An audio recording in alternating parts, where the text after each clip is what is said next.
This is a collection of passages on death from the writings of Alice A. Bailey and the Tibetan master Jwol Kul. The quotations are interwoven with numerous reports of related near-death experiences.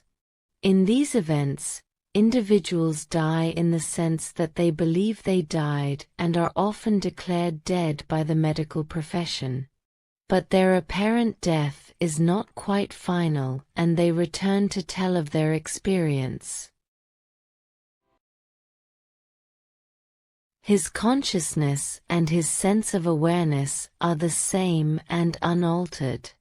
You must always bear in mind that the consciousness remains the same whether in physical incarnation or out of incarnation, and that development can be carried on with even greater ease than when limited and conditioned by the brain consciousness.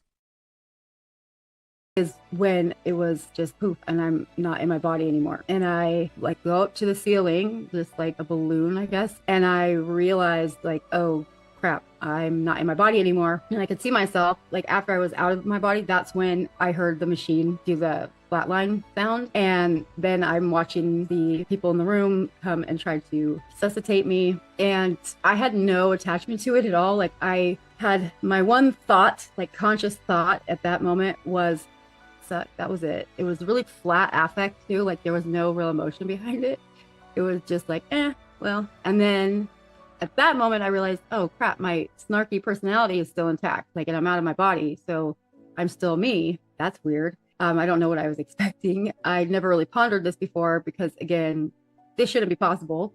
And I'm watching them work on me and stuff. And I'm hearing some of the comments that were a little upsetting.